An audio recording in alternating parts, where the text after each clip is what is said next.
Hey guys, so I decided that I wanted to cover the 12 different zodiac signs for moon signs and discuss what each of those would be like. I do plan to eventually do a moon series, but I wanted to just give a quick rundown of what each of the signs would be like emotionally because it is very interesting and you can like sum it up pretty quickly with like a few words. So the first one that I would start with would probably be an Aries moon.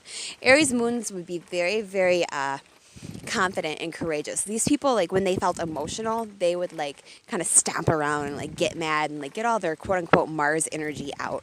It would be their like anger and stuff would probably be like very compulsive. I can't say anger because with them it's like tricky. They do come off kind of angry because of Mars being like the ruling sign of their moon, but like it's more so just like fiery and like passionate when they're mad.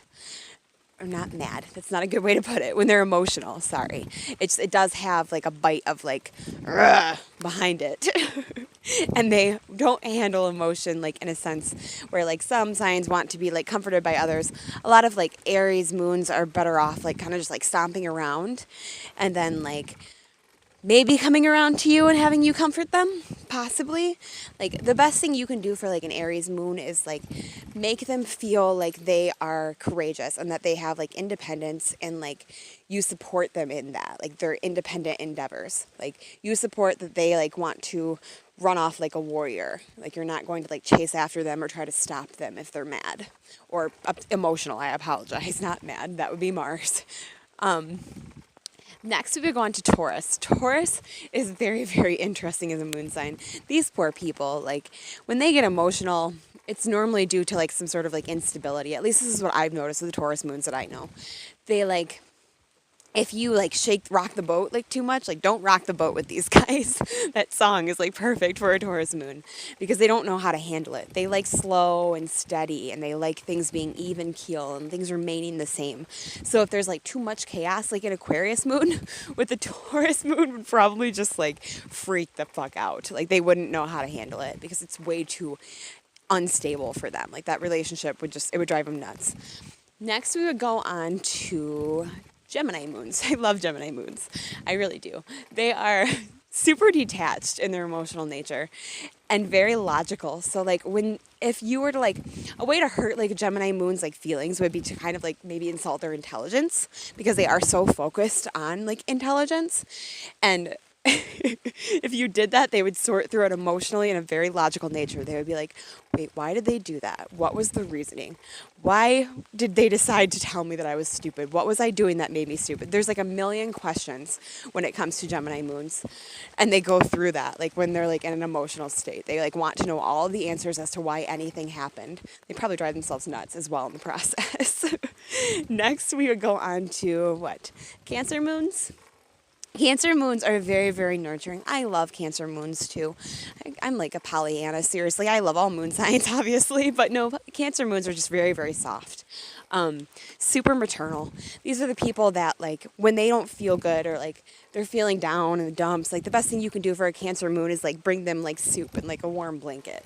Like anything that would be like maternal and like nurturing in that sense would nurture these people and they would feel better emotionally.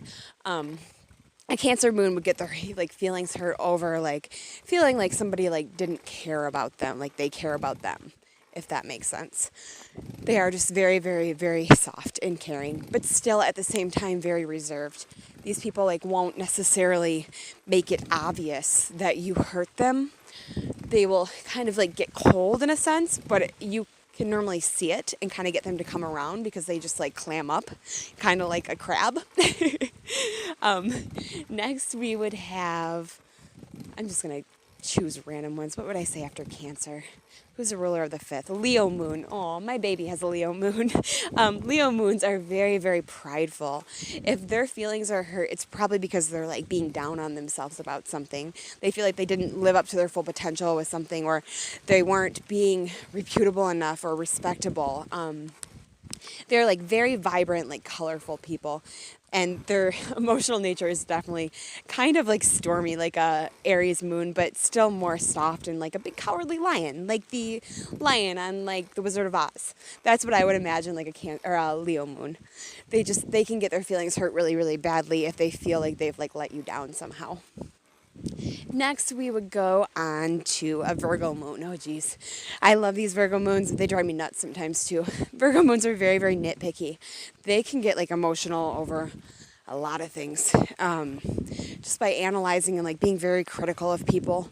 So, like, with a Virgo, because Virgos are considered to be, like, very virginal, and they, like, are very caring, yet kind of cold and critical as well, they would like get upset with somebody for like probably maybe doing something that wasn't necessarily on purpose. Like they could be very sensitive in that sense, but still very earthy. It would just be more so like in a critical manner as how they would handle their emotions. Like I'm trying to think of a good example for Virgo. This would be somebody that like might like, if they're like upset, they might like just criticize you a lot or like tell you everything that you did wrong and not necessarily take, not like they wouldn't take responsibility for their actions, but they're just very perfectionistic, even in their emotional nature. Next, we would go on to a Libra moon. Libra moons, they would get like really upset if things were not harmonious. Like if there was like too much going on around them, kind of like a Taurus moon, but more so like if things didn't feel like sensual and like there wasn't a lot of peace involved, like if they were dealing with like loud people or like people like that, say Aries moons probably, somebody that was like fiery and like kind of stomping all around, like a Libra moon would be like, no way, this is not peaceful, I want out of here. Next would be a Scorpio moon. Oh geez. Scorpio moons are considered to be in detriment, or I'm sorry, they're in fall. They're very, very private and intense. I am a Scorpio moon, as I've said like a million times. We have to like learn to nurture ourselves, basically. You have to be able to go off like in private and deal with your like intensity and your emotions because it is so foreign to most of the other signs. You'd be very, very in depth and get your feelings not hurt easily, but like when your feelings are hurt, it's very hard for you to let go and like trust somebody again. And Scorpio moons definitely have a very hard time trusting. Next, we would go on to a Sagittarius moon. Sagittarius moons are very optimistic and happy people. It takes a lot, honestly, to get these people to like feel like crap, really. Like, the Sagittarius moons that I know, like I really haven't seen them like get too upset very often. They can get upset if they feel like they're letting you down, not letting you down. They have like a responsibility aspect to them, even though they are so free-spirited. It's like a moral responsibility. Yeah, that's a good way to put it. It's very philosophical and very moral. So if they feel like they have like been in a situation that is unethical or they have been unethical, they could get very emotional and like sad about it. Next, we would have a Capricorn moon. Capricorn moons are in detriment. Sorry, I apologize. As I said before, I kind of screwed up Capricorn and Scorpio there. I do that. I have Neptune in my third. I get details messed up all the time. A Capricorn moon is very, very hard on themselves. Super devoutly responsible. These people are like the fathers. Like they are like the societal male image of like what a man believes that he should be. And I don't mean that in a sexist way. I just mean like they want to provide for their families. They are devoutly responsible. If they mess up, they will beat themselves up for years over it.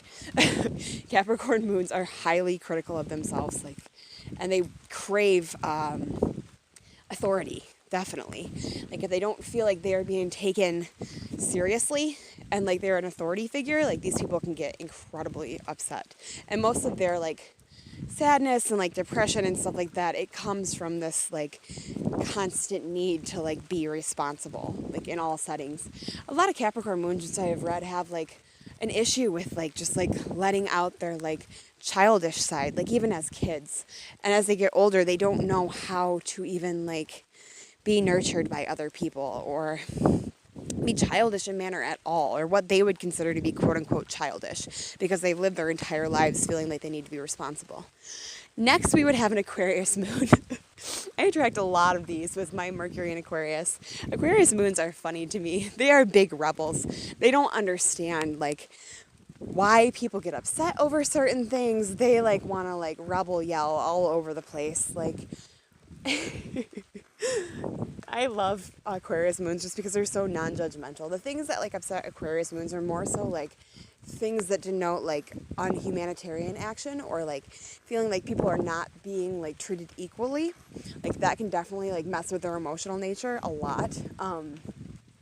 As well as if they feel like they're being restricted somehow emotionally, like in any facet really. If they're not able to rebel and just be individual and like be themselves, they will like freak the fuck out and blow things up. Lastly, we have Pisces moons, and Pisces moons are big sugar cookies. They are the sweetest people in the world. They have a hard time, definitely, because of how psychically receptive they are. And depending on the placement of the moon sign, it can be even more. Like if you have, it's just, Pisces moons are highly psychic, highly intuitive, very, very, very sensitive to the emotions of people around them. Just big sweethearts, and a lot of them experience like a lot of like depression problems just because they are so otherworldly on regards to their emotions. Like they don't understand why people can't just get along, and it makes them sad, and they get upset with people for being assholes, and they can murder themselves a lot as well. So yeah, those are the 12 different moon signs and how they kind of all experience emotion. In a pretty like quick wrap up, I do plan on doing a video where I cover each of these individually and discuss them more in depth. I'm just waiting to get my Uranus series finished first, but yeah, that would be the 12 different moon signs in each of the zodiac signs. Hope you enjoyed it.